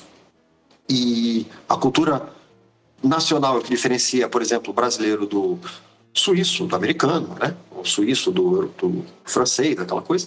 A cultura profissional é o que diferencia a gente de um médico, são as coisas que são comuns à nossa cultura, e a organizacional é o que diferencia, por exemplo, a Azul da Latam, da TAM, enfim, da Emirates, da América, enfim. E nós sofremos influência dessas culturas. Tem culturas que trabalham mais isso que eu vou falar do que outras. Entretanto, é uma falha muito grande na formação nossa do piloto brasileiro, que é o gerenciamento de risco. Ninguém pensa risco. Ninguém aprende, você tem que ensinar isso lá na formação básica do aviador, na formação básica, quando esse cara aprende a voar, quando ele vai fazer o cursinho dele de PP. O que é risco? Existem várias abordagens para risco. A mais fácil, a mais prática, inclusive que eu aprendi na minha formação, sem saber que era isso, né, básica, e depois eu fui aprender nos cursos de segurança, né, segurança de voo, inclusive na pós-graduação nossa a gente abordou alguma coisa disso. Risco é probabilidade vezes gravidade. E eu falo isso direto. Até teve uma participação que eu tive com um colega que ele trabalha com o mercado financeiro, que a gente falou sobre gerenciamento de risco no trade. E é exatamente isso. É probabilidade vezes gravidade. O que é o risco? É a probabilidade de algo dar errado que você vai fazer, e se der errado, qual é a pior consequência que aquilo pode ter? A gente não pensa nisso. Se a gente pensasse nisso como piloto privado, muita gente não teria morrido, não teria entrado em instrumento quando não tinha condições de voar instrumento, não teria se desorientado e morrido, muito CFIT não teria acontecido. Então, muitos colegas ainda estariam por aí e que teria olhado e falado, olha, a chance de dar errado não é grande, mas se der eu vou morrer, então eu não vou correr esse risco. Não vou correr esse risco. E isso é uma coisa que é muito falha na nossa formação. E você usa isso na sua vida. Na sua vida. Putz, deu assalto indo para o treinamento da Azul, deu um assalto. Estava assaltando na alça de acesso do aeroporto ali, bem próximo de onde eu vou para o centro de treinamento da Azul. Eu tenho simulador 2 da manhã, simulador 3 horas da manhã, e deve estar assaltando. Eu posso ir mais para frente, andar mais 3 quilômetros, 4 quilômetros, fazer um retorno e voltar. Diminui a probabilidade de ser assaltado. Mas eu vou passar ali agora rápido. Tá bom, a chance não é tão grande. Já aconteceu. Mas se acontecer o cara atirar em mim, qual a gravidade que pode ter? Eu posso morrer, eu posso ficar paralítico. Então eu não vou correr esse risco. Não vale a pena correr esse risco. Então, isso é gerenciamento de risco. Você vai sair, vai para a praia, numa sexta-feira à noite, cansado, depois de ter trabalhado o dia todo, com chuva, sendo que você pode ir no sábado de manhã, descansado, com sol, ou pelo menos não está com chuva, de dia, o risco diminui. A probabilidade de você ter um problema diminui. Então, diminui o risco. Vai no dia seguinte. Isso daí é uma deficiência grande que a gente tem na formação. E com tudo que eu estudei, que eu vi na safety, que eu vi em segurança, o cara não precisava ter feito isso, não precisava correr esse risco. Tudo bem, o risco depende muito da percepção da pessoa. E essa percepção de risco ela é diferenciada, ela é variada. Mais um motivo para você ir ensinando, treinando isso e fazendo a cabeça do cara sempre questionar e sempre avaliar esse tipo de coisa desde novinho. Agora eu estava nos Estados Unidos dando simulador lá em Orlando, quando estourou o problema lá de Israel, os negócios. E aí começou a confusão danada de protesto e gente saindo na pancada, não sei o quê. Eu até mandei uma mensagem num grupo dos meus alunos, falei, pessoal, cuidado com coisas que possam significar alvo, que representem alvo. Banco Safra é um deles, Hard Rock Café é outro. Essas coisas tem que ser inteligente, vai depois, não vai agora, porque esse é alvo, isso é gerenciar risco. Evita a sua exposição. Agora a probabilidade aumentou por causa dessas questões no mundo. Então evita, gerencia risco. E eu trouxe isso tudo pro dia a dia hoje. Perguntar pro cara, pro aluno, vale a pena correr esse risco? Você quer fazer isso daí? Qual é a pior consequência que pode ter? Tá lá, eu posso dar um catrapo, posso arranhar o ego. Ok, tranquilo. Então, você acha que vale a pena o risco? Ok. Não, eu posso quebrar o avião, eu posso sair da pista, eu posso ter um hard landing. Então, não vale a pena. Então, qual a probabilidade disso acontecer? Aí entra um pouco da subjetividade, mas só o fato de você colocar na cabeça do aviador, desde novo, que ele tem que pensar nisso, Muitas vezes ele pode parar, pode olhar e falar, não, eu não tenho experiência para fazer esse voo, a probabilidade de acontecer é grande exatamente porque eu não tenho experiência. Eu vou decolar amanhã, eu não vou voar hoje. Pronto. Quem sabe você já não evitou um acidente? Isso eu procuro levar para os meus alunos, né? Então, gerenciar risco, né? Então, cara, não é... Isso é uma coisa que é muito falha, é muito na nossa formação como aviador no Brasil. A gente não aborda isso. Eu não tive nada disso na minha formação. Eu fui ter controle de linha aérea depois, quando eu fui trabalhar com safety, CRM. Eu lembro que a primeira vez que eu vi isso foi um paper da Marinha Brasileira, que era do pessoal de aviação naval. Era acho que um capitão de fragata, uma coisa assim que ele escreveu. Eu lembro até hoje, eu tenho esse paper até hoje, GRO, Gerenciamento de Risco Operacional. Que os militares trabalham muito isso, e em algumas situações, e aí eu levei isso para minha vida. E comecei a usar isso e ensinar. Isso é uma das coisas que eu passo para o pessoal, entendeu? Então, em várias coisas, até no CRM você consegue abordar. As ferramentas de gerenciamento de ameaça e erro, muitas vezes elas trabalham exatamente isso, o risco. O MEL que a gente usa, a MEL, ela é baseada, se você for ver o racional que tem por trás da MEL, é gerenciamento de risco. E a gente ensina, olha, MEL está aqui, siga MEL, cumpra MEL. Porque ela é gerenciamento de risco. O risco é igual a probabilidade vezes gravidade. Então, a equação de risco é igual a probabilidade vezes gravidade. O que Tu falou da MEL agora, risco e probabilidade. Eu estava uma vez em Navegantes e o wiper do avião não estava funcionando. E aí pela MEL falava, se a previsão de tempo estiver boa, pode ir. Se tiver previsão de chuva, é no go, para o voo. E, cara, tava com previsão de chuva, a gente cancelou o voo porque o wiper tava inop e uma previsão de chuva. É isso aí. É isso aí. Por que o cara escreveu isso? Porque ele trabalhou qual a probabilidade de você precisar daquilo, e se você precisar, qual o risco? Qual é a gravidade e você não tiver, qual a gravidade? Aquilo dá um nível de risco. Então, quer ver um exemplo? Em panes que você tem, se você tiver... Eu acredito que o 77 seja assim. Eu tenho quase certeza que o 380 é assim. O A320 eu sei que é. Então, se você tiver o sistema de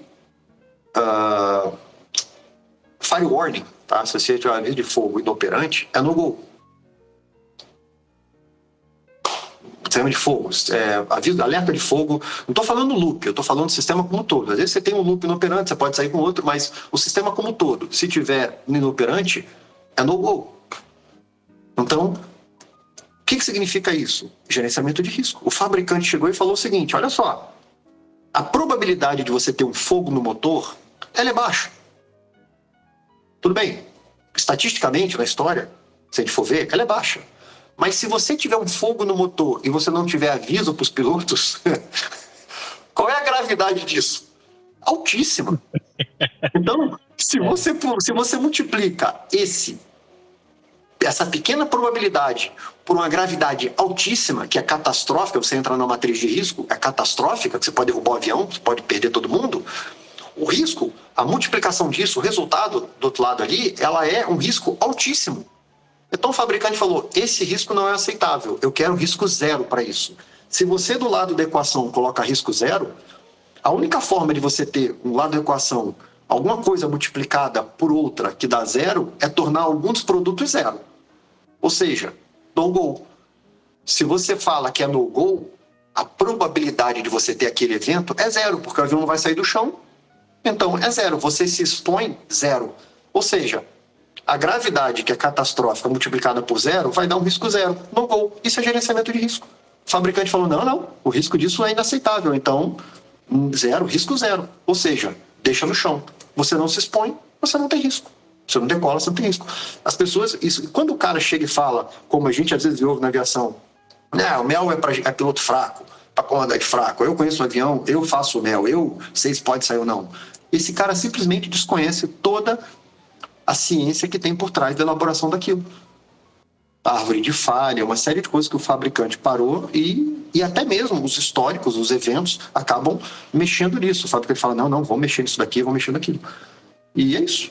Então, isso daí é uma coisa que às vezes você vê, essa falta de informação básica, às vezes você tem um problema na tomada de decisão lá na frente. É o cara que, na tomada, a gente entra no CRM nesse ponto, a tomada de decisão, que você, para ter uma boa tomada de decisão, você tem que ter uma boa consciência situacional, não existe.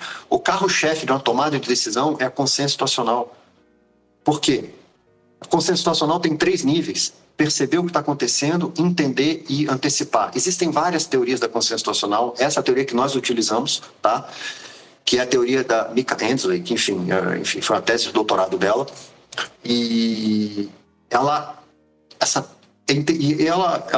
encaixa bem no que a gente precisa na aviação. Perceber o que está acontecendo, entender e antecipar e projetar. Tá? Então, se o cara não percebe o que está acontecendo, se ele não percebe a gravidade do que está acontecendo, se ele não percebe a pane do jeito que tem que ser e não entende a gravidade do que está acontecendo, ele não consegue responder a primeira pergunta que você tem na tomada de decisão. Toda tomada de decisão começa com a seguinte pergunta: qual é o meu problema? Eu tenho que resolver, eu tenho que entender qual é o meu problema. Ainda que você faça essa pergunta muito rápido, que entra em métodos de tomada de decisão, que a gente não vou falar sobre isso aqui, mas você faz essa pergunta: qual é o meu problema? Então, se o cara não entende isso, ele não tem uma boa consciência situacional, ele não consegue responder essa pergunta direito. Ou ele entende que o problema dele é outro e direciona toda a equipe dele e toda a tomada de decisão dele para o lado errado. E, muitas vezes, por não entender isso, entender a importância de gerenciar o risco, da percepção do mel, do que tem por trás do mel, isso compromete a tomar a decisão dele. Ele toma a decisão errada, ele vai para um lado errado, enfim. Uma decisão que, obviamente, na hora ele não sabe muitas vezes que é errada, a gente vai saber depois, mas que poderia ser melhor direcionada. Isso é uma coisa que tudo isso eu procuro encaixar na instrução e mostrar para o aluno, entendeu? Falar, olha, as coisas não são feitas da galega, né? Existe muita história por trás disso, existe muito sangue, muito sofrimento por trás de tudo aquilo que nós aprendemos na aviação.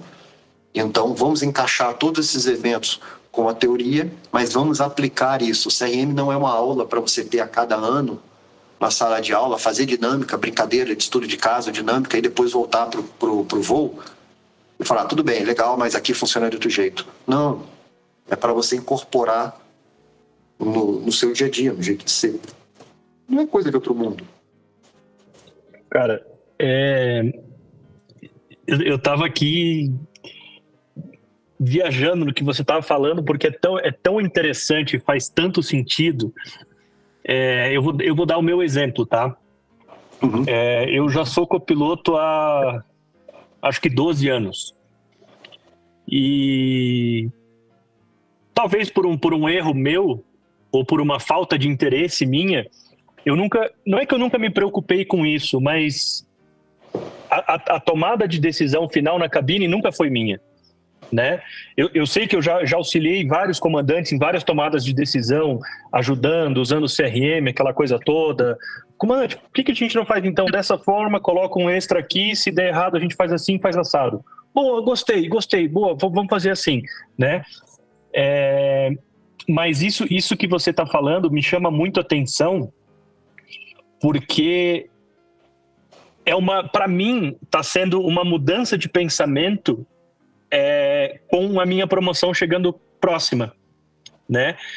Então, se isso já for ensinado e doutrinado desde o início da formação do piloto, isso vai ser natural no futuro, quando esse piloto virar comandante. Exatamente.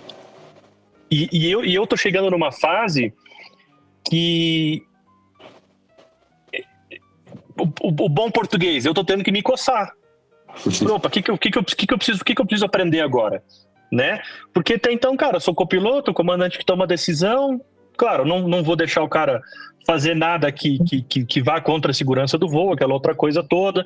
Dou meus inputs, uso o CRM, mas tá tudo no ombro dele, né? De certa forma.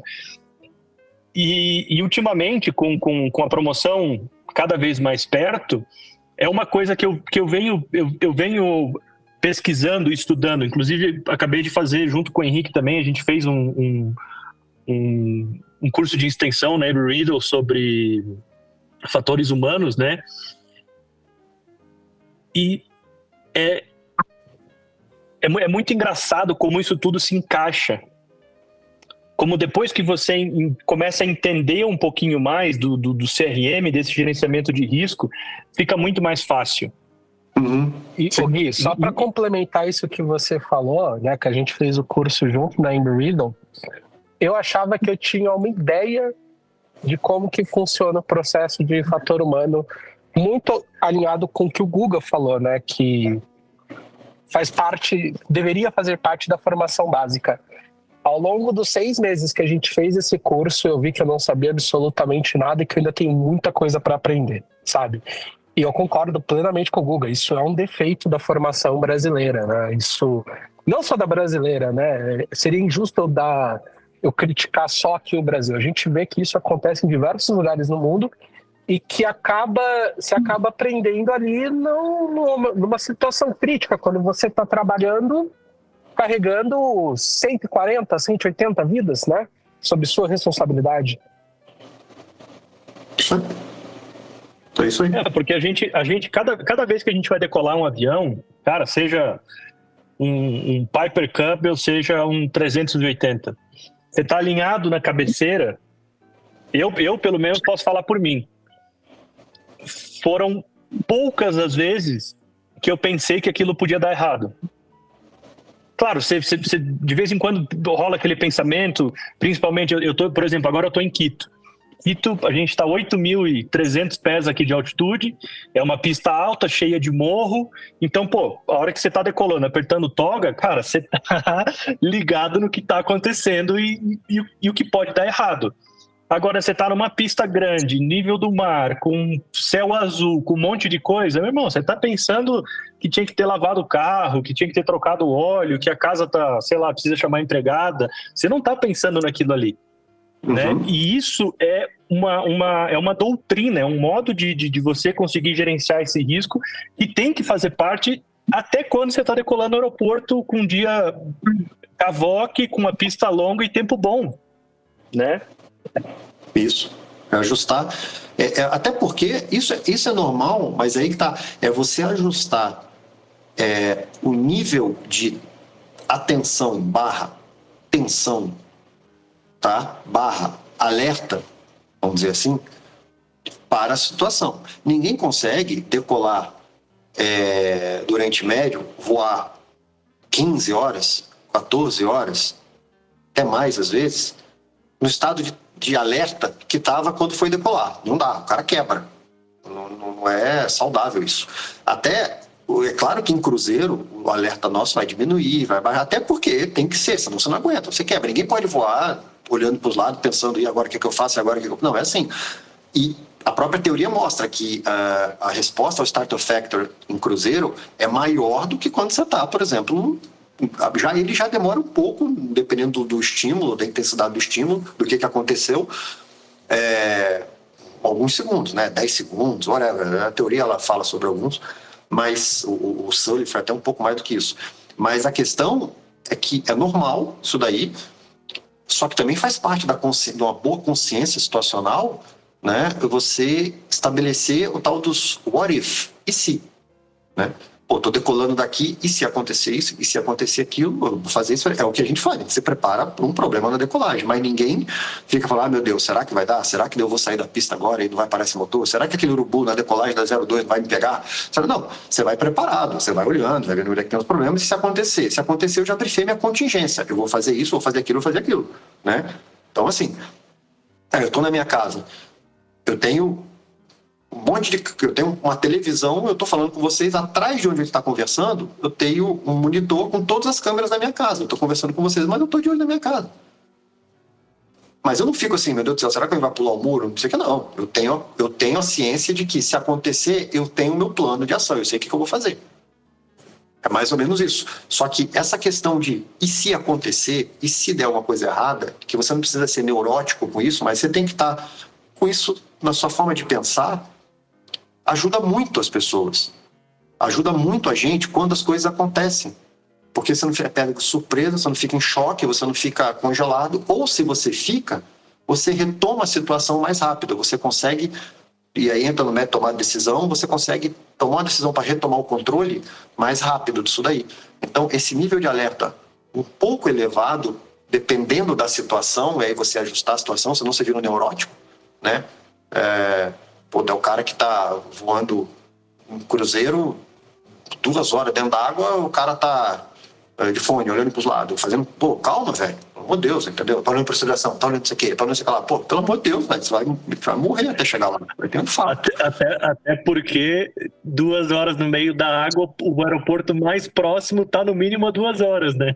Exatamente, né? Nem que então, você quiser fazer alguma coisa, não tem o que fazer. Não vai resolver o negócio em menos de 2 horas, entendeu? Você pode começar a estancar a hemorragia, mas você com certeza não vai resolver o problema do paciente em 2 horas, entendeu? Antes de 2 horas. Então, é isso. E aí, você falou sobre liderança, sobre uma série de coisas, e uma coisa legal que eu acho que facilita muito, eu sempre usei isso muito comigo, e liderança. A West Point tem muito isso, a abordagem de West Point, quando fala de liderança, eles falam muito que liderança tem muito a ver com caráter. A gente tem uma frase que eu acho muito legal, que é o seguinte: chefe, a gente obedece, líder, a gente segue. Então tem várias definições de liderança, né? E uma delas é capacidade que você tem de convencer e de fazer as pessoas te seguirem, acreditarem e ir atrás de você, pelo convencimento, pelo exemplo, né? Pelo exemplo, pelo conhecimento. Então, tanto é que às vezes não necessariamente o cara que é o líder na situação é o cara que tem autoridade formal. Às vezes é um cara que na equipe pode usar. E um bom líder sabe reconhecer isso. Só que a equipe, quando percebe naquele líder, ainda que ele seja um cara que tenha conhecimento, que saiba fazer as coisas, que tenha uma boa argumentação, que mostre para onde ir. Quando a equipe percebe um deslize, alguma coisa, falha de caráter, aquela liderança deixa de ter a credibilidade que ela tinha. As pessoas até podem confiar naquele cara e falar, esse cara sabe para onde está indo, mas eles não acreditam, não confiam mais naquele líder. O caráter é uma coisa ética, o caráter, né? E aí eles estão bem próximos um da outra, é uma coisa que causa erosão muito grande na equipe, né? E na liderança, da forma com que a equipe reconhece a liderança. Então, por exemplo, na minha época de CRM, meus facilitadores, a minha equipe, cara, eu assumia tudo que desse errado. A responsabilidade era minha. Se tivessem que bater em alguém ali, bate em mim. Não, eu sou responsável, pode bater em mim. Entendeu? E depois eu conversava com eles, mas o responsável sou eu. Eu não posso fingir, não, quem fez foi o facilitador, não tem nada a ver com isso não. Ele é da minha equipe, o responsável por ele sou eu, quem formou ele foi eu, quem falou que ele podia dar aula era eu, quem mantém ele sou eu, quem supervisiona ele sou eu, então a responsabilidade é minha. Depois eu converso com ele, mas a responsabilidade é minha. Eu falava para eles, eu entro na frente para tomar pancada por vocês, mas primeiro, me falem o que está acontecendo e joguem limpo comigo, e eu entro para tomar pancada, pronto. E depois eu ajoelhei no milho algumas vezes para gerência, treinamento e tudo, por causa de facilitador. E eles nem sabem. E nem tinha que saber. Depois eu revertia isso numa reunião, mostrava, dava um exemplo, falava o que tinha acontecido, sem citar nem o que tinha acontecido com ele, e acabou. Mas isso, graças a Deus, fazia com que esses caras acreditassem em mim. Quando eu falasse alguma coisa, eles confiassem. Quando eu falava, não, pessoal, vamos, que é por aqui mesmo. Nós vamos. E quando surgir alguma coisa que alguém quisesse denegrir, falar alguma coisa que denegrisse alguma coisa, não, eles não compravam. Eles, não é isso, porque o Gustavo não é assim, então não é assim. Isso é liderança. E isso é outra coisa que muitas vezes falta na formação. A gente ensina muito as pessoas a terem autoridade. Seu comandante, você tem autoridade? Eu não sei que eu tenho autoridade, eu sei que o CBA me dá autoridade. Tá, tudo bem. Qualquer um que bote as 4 faixas no ombro tem autoridade. Legal, bacana. Só que isso se reverte no final em eficiência na condução de uma equipe? Não necessariamente. muitas vezes se reverte em eficácia, ou seja, eficácia. Você consegue fazer o que tem que ser feito. Levar um voo de A para B com a sua equipe, ok. Mas se reverte em eficiência, e muitas vezes, ou seja, fazer da melhor forma possível. Você leva o avião de A para B, ok. Você foi eficaz, mas você foi eficiente, você conseguiu fazer com a melhor utilização dos recursos, com a melhor condição da sua equipe, com o melhor nível de segurança e a melhor forma possível? Não necessariamente. E muitas vezes se esbarra na liderança. Entendeu? Então, vocês veem que está tudo conectado. Não é um modo lá, eu vou falar só sobre liderança, eu vou falar só sobre aquilo. As coisas se conectam, entendeu? Essas habilidades não técnicas, elas se conectam. Então, isso é algo que você tem que passar na formação do piloto. Não só ficar preocupado se ele sabe memory items, se ele sabe os limitations. Isso, quando você pega um cara novo, que tem idade para ser teu filho, por exemplo, eu vou com gente que pode ser meu filho, estou dando instrução, esse dia eu dei instrução para o rapaz que tinha 22 anos. Pô, eu vou fazer 48 daqui a um mês, praticamente, daqui a um mês e pouco. Podia ser meu filho. A instrução ela vai muito mais além do que somente se é memory item, se é isso, não. A instrução vai para um nível muito mais além disso. Às vezes você está ajudando a melhorar aquele cara como futuro comandante, até como homem, até como cidadão, entendeu? Dando exemplo, né? Até como ele se portar com os comissários, se portar com a equipe. Amanhã isso vai se refletir na liderança dele como o comandante da empresa, na liderança. Você viu isso. Quando eu fui promovido a comandante aqui na Azul, eu tinha 13 anos e meio de copiloto. Então, foram 9 anos e meio de Varig, mais 3 anos e meio de TAM, mais uns 6 meses aqui. Então, eu entrei de copiloto na Azul. Então, cara, foi a promoção, foi a instrução mais fácil que eu tive, foi a instrução para comando.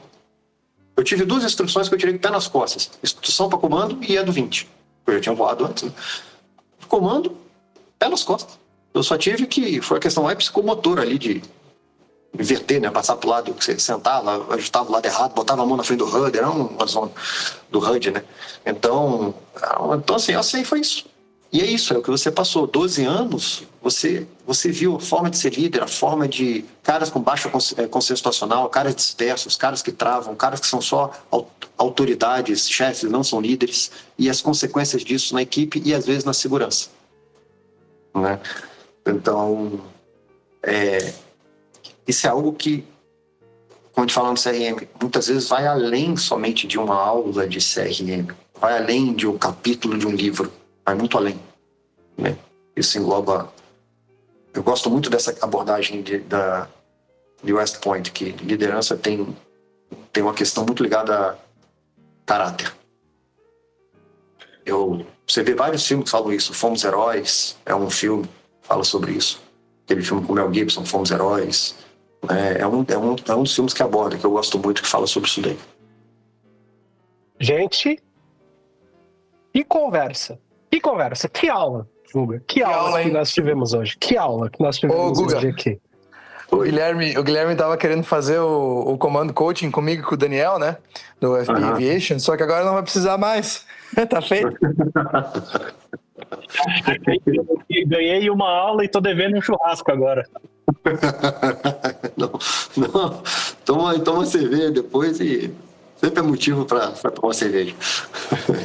Olha, eu sinto que se a gente começar a conversar sobre essas questões de CRM, de liderança, de aspectos humanos, a gente pode ficar aqui num papo tranquilamente de 3 horas, assim, tranquilamente.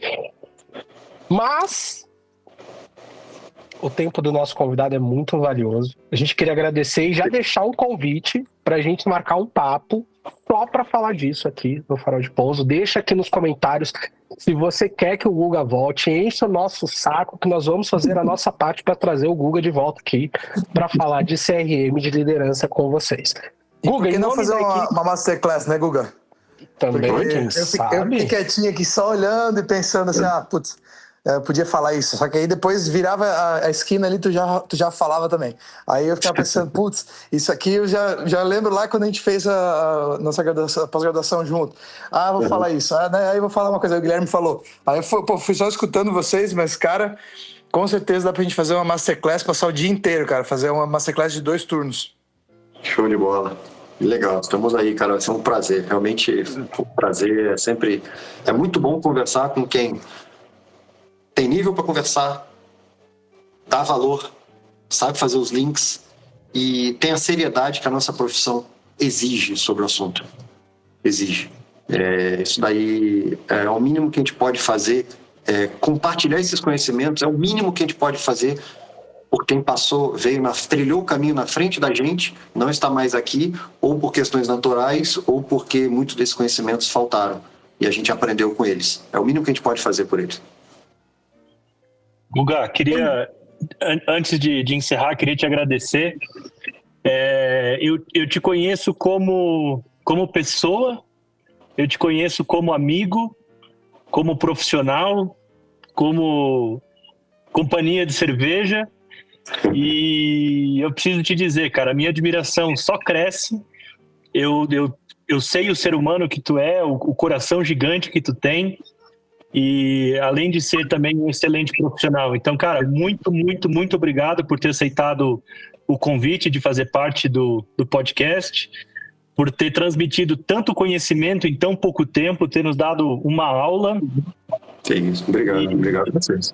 Eu fico honrado de estar aqui do outro lado da telinha, podendo escutar isso aqui de camarote, porque foi muito significativo e muito importante, cara. Muito obrigado mesmo. Eu que agradeço, gente. Obrigado mesmo. Foi uma honra estar aqui. Realmente foi uma honra participar daquilo que eu venho acompanhando tanto. Obrigado, Guga. E com isso, gente, lembrem-se, vocês querem uma masterclass? Vocês querem que a gente traga o Guga de novo? Comenta, manda mensagem pra gente, fala, queremos uma parte 2 com o Guga, falando de CRM, falando de liderança. A gente dá um jeito, a gente faz acontecer, não sei como, mas já tá...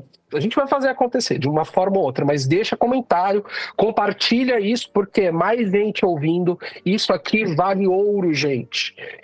E eu queria também mandar o nosso agradecimento, né? Nossa lembrança aqui para os nossos apoiadores do canal, a Hangar 33, o FP Aviation, Realizar e a Trem de Pouso. Para você que chegou até aqui o final, muito obrigado pela sua audiência, pela sua paciência para estar com a gente, ouvindo não, nem paciência, eu diria recebendo esse ouro, esse conhecimento de ouro aqui que o Guga acabou de deixar pra gente. Gente, muito obrigado, até a próxima semana e tchau. Linha Cola 10 Gol 5629.